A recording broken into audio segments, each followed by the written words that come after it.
안녕하세요. 겨울을 맞이하여 펑펑 내리는 눈과 함께 새로운 추억을 쌓을 모든 준비를 다 했는데 눈이 안 와서 애타는 정글의왕 암사자입니다. 날씨는 춥고 일조량은 확 줄었는데요. 여러분의 마음은 안녕하신가요? 겨울은 계절성 우울증이 고개를 내미는 계절이라서 많은 분들이 다른 계절과는 사뭇 다른 마음으로 지내고 계실 것 같은데요. 멀리서 진심으로 위로와 애정과 응원을 보냅니다. 부디 평안하세요. 이 계절도 다른 모든 것들이 그랬듯 지나갑니다.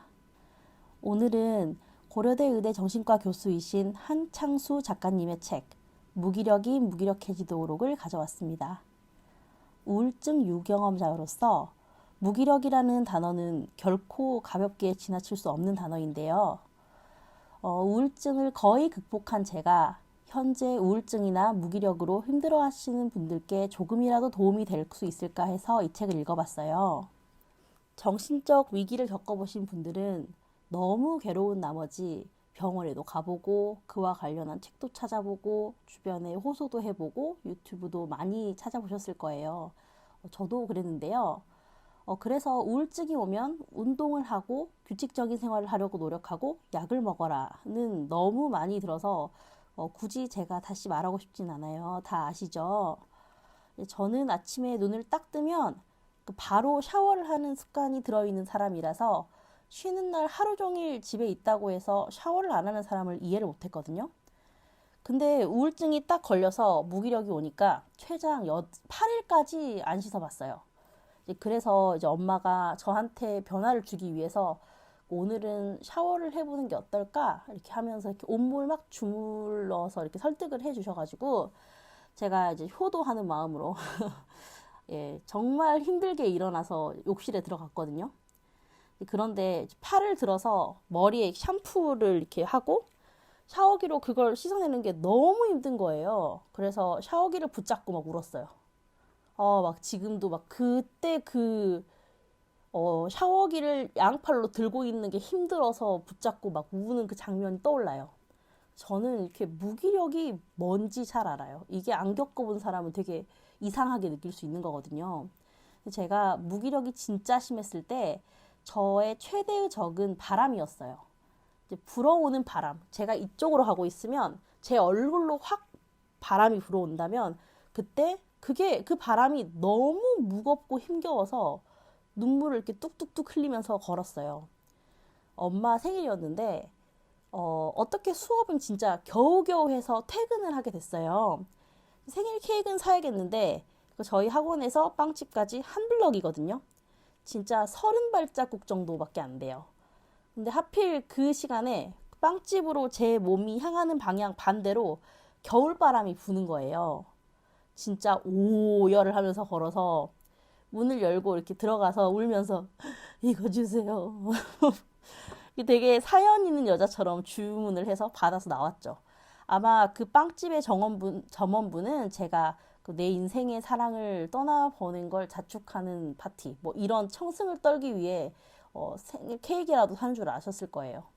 근데 그렇게 울면서 엄마 집에 가서 케이크를 아무 말 없이 인상 완전 썩어가지고 건네고 또 엄청 울었어요. 그래서 엄마 생일인데 엄마가 또 엄청 울었죠. 최고의 불효녀. 전 정말 저 같은 딸 낳을까봐 무서워서 자식을 못 낳겠어요.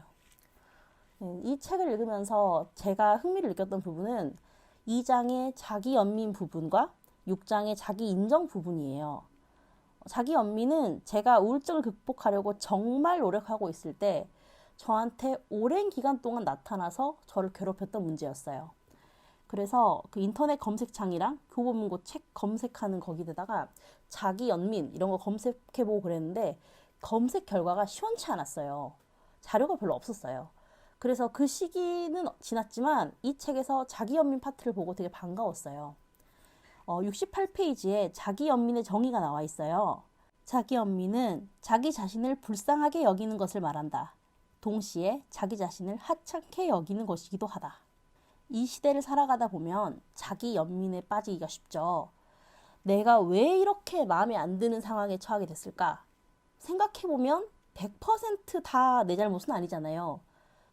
저는 제가 슈퍼스타가 되거나 대단한 가부가 되는 게 아니라 그냥 열심히 살았던, 정도를 걸었던 내 삶이 무한하지 않을 정도의 작은 성과만 손에 쥐고 있어서도 우울증에 안 걸렸을 거라고 확신하거든요. 물론 제 무능이죠. 그런데 저는 30에도 충분히 성숙하지 못해서 모두가 노력한 만큼 얻고 그게 당연한 게 아니라는 것. 노년에 가난과 고독 등의 슬픔을 겪는 많은 사람들이 전부 열심히 살지 않았기 때문에 지금의 고난을 겪고 있는 게 아니라는 것. 인생에는 선택과 운이 정말 큰 변수라는 걸 몰랐어요. 그래서 제가 평균보다 게으른 사람이면 그런가 보다 하겠는데 저는 정말 부지런하고 열심히 살고 체력 좋고 지능 괜찮은 광공 ENTJ거든요. 그래서 공부 열심히 하라며 했잖아. 외모를 가꾸고 대인 관계를 잘 유지하라며 했잖아. 선량하게 살라며 했잖아. 나 전과 있어? 나 다 했잖아. 나는 내 선에서 다 할 거 다 했는데 나 왜 안 돼? 그렇게 생각을 하다 보니까 난 안 되려나 보다 하고 저에 대한 희망을 내려놨고 그 후 3년 동안 지독한 우울과 자기 연민에서 헤매게 되었습니다. 저의 자기 연민의 결과는 살이에요. 제가 우울증 검사 점수 46점 막 이런 중증일 때도 이걸 이겨내보려고 일을 했거든요. 그래서 그 밤새 정말 악몽을 꾸다가 우울증 걸려보신 분은 알 거예요. 병적인 악몽을 꾸죠. 거의 삶에서 정을 떼려고 하나 싶을 정도의 악몽을 꾸고 또 그래서 일어나면 그게 정신이고 몸이고 진짜 피로하거든요. 그때부터 약 먹고 좀 더 자는 거예요.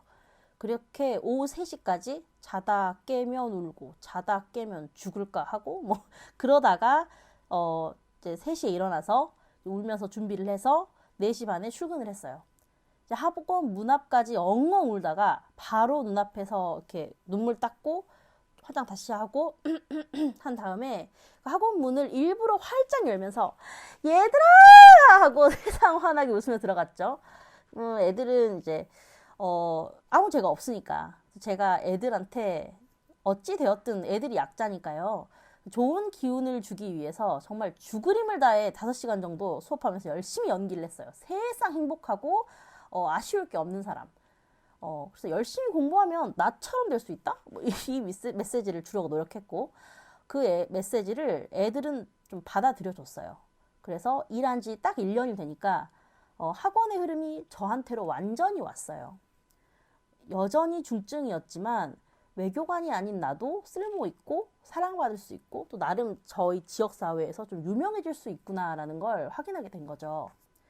문제는 애들이 모두 집에 가면 쇼가 끝나고 다시 중증 우울증 환자 암사자로 돌아왔는데 이제 그때부터 또 이제 학원에서 울어요.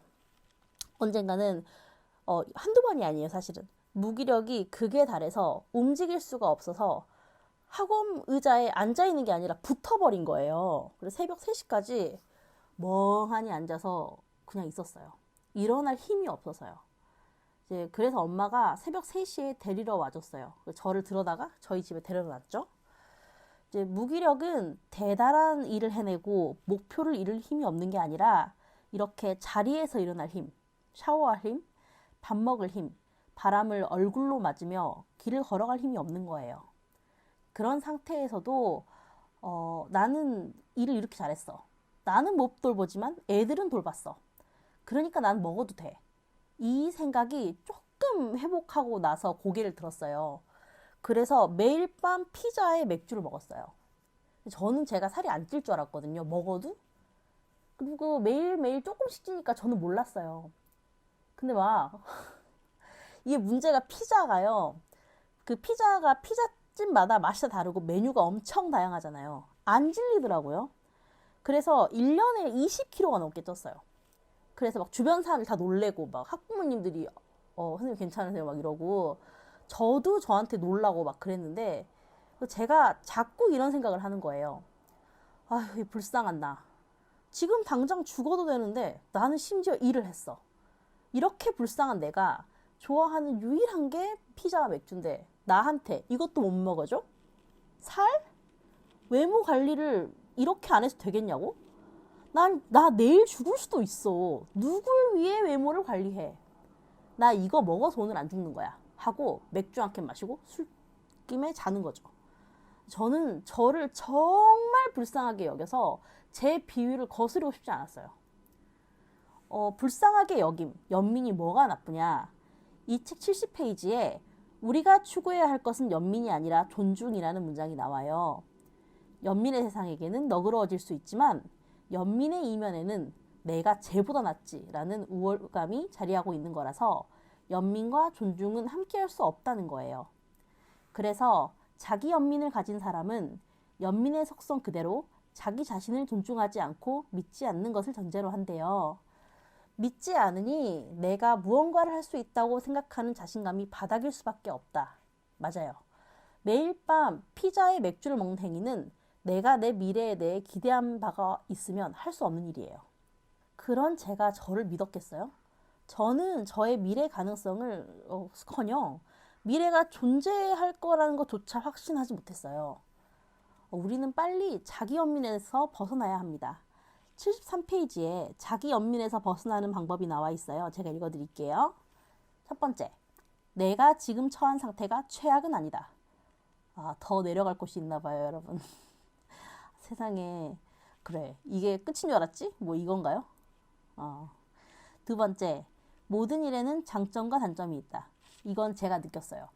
우울증은 정말 저 자신뿐만 아니라 가족들의 일상까지 완전히 흔들어 놓거든요. 저희 엄마는 제가 거지가 돼도 좋으니 그냥 우울증만 나으면 좋겠대요. 우울증만 나으면 뭐든 할 수 있다고 생각하시는 것 같아요. 제가 미치려고 하니까. 물론 그리고 저도 엄청 힘들어요.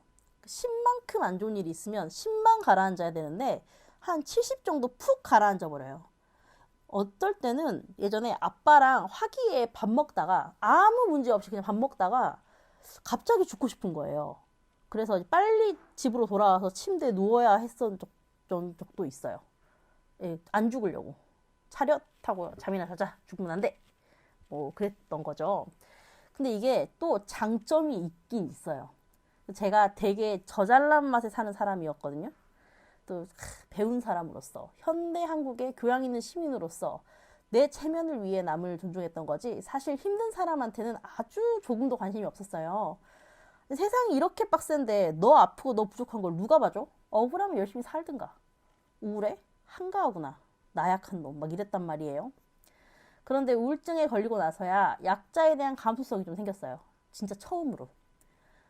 제가 우울증에 딱 걸려서 이제 동네방네 울면서 소문 낼 때 저는 비밀이 없거든요. 인터넷에 막 올리고 모두에게 전화해서 나 우울증이야 막 이러는데 제 학생의 어머님이 저한테 전화를 하셔가지고 선생님 저도 우울증에 걸려본 적 있는데요.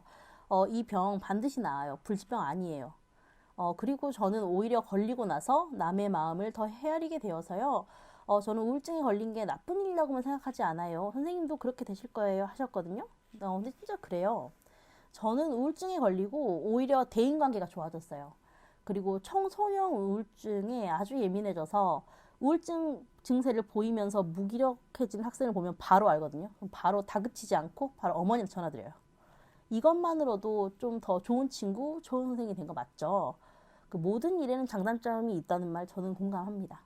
자, 세 번째, 나를 불쌍히 여겨 끝까지 도와줄 사람은 없다. 네 번째, 사람은 누구나 자기 삶을 잘 살아가는 사람을 좋아한다. 그래서 주변에 도움을 요청하는 것보다 당신 스스로 움직여야 한다. 입니다. 저는 결국 제 우울증을 이 정도로 낫게 한 건 두 가지. 적극적인 치료 의지와 그 어떤 상태에서든 최선을 다해 사회에서 일을 했던 점이라고 생각해요. 약 잘 먹고 햇빛 쐬세요. 그러면 햇빛 쐬고 또 학생들과 사랑을 주고받고 저는 이제 자기 연민에서 자기 존중으로 돌아서서 미래를 기대하는 마음으로 쉬기도 하고 운동도 해요. 인제해요, 인제. 아직 엄청 돼지인데요. 근데 저는 그래도 그 밤에 뭐 안 먹거든요. 그래서 제가 얼마나 많이 발전했고 그 과정 내내 제가 얼마나 애쓰고 많은 시행착오를 겪었는지 알아요.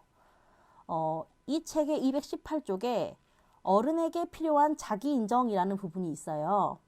남의 인정보다 자기 인정. 왜냐하면 성인이 된 후에는 외부에서 자신을 인정하는 것에 너무 의존하지 않는 게 좋대요. 사기를 치거나 이상한 종교에 끌어들이려는 사람도 존재하니까요. 나에게 무언가 이기적인 목적을 가지고 접근한 이들은 언제나 칭찬과 감탄에 능한 법이다. 그쵸? 맞아요. 네. 서로 어떤 삶을 살고 어떤 노력과 실패를 하는지 다 알아주기가 힘들대요, 남은. 오히려 사람들은 스스로 생각하는 본인의 모습과 일치하는 칭찬을 들을 때 마음이 편안해진다. 이를 자기 입증이라고 부르는데 본인의 성격, 지적 기능, 장단점 등에 대해 내가 생각하는 것과 비슷하게 말해주는 사람에게 더 큰 호감을 느끼는 것이다 라고 나와 있어요. 이거 진짜 맞는 것 같아요. 제 친구 중에 저를 야, 네가 부족한 게 뭐냐? 너 참 어른스럽다 라고 칭찬하는 애가 있는데 하나도 와닿지가 않아서 걔랑 무슨 얘기를 하면 뭐 칭찬을 들은 것 같은데 기쁘지가 않아요. 저는 부족한 것밖에 없고요. 그 이름을 박부족 막 이렇게 개명해도 별로 위화감이 없을 정도고요.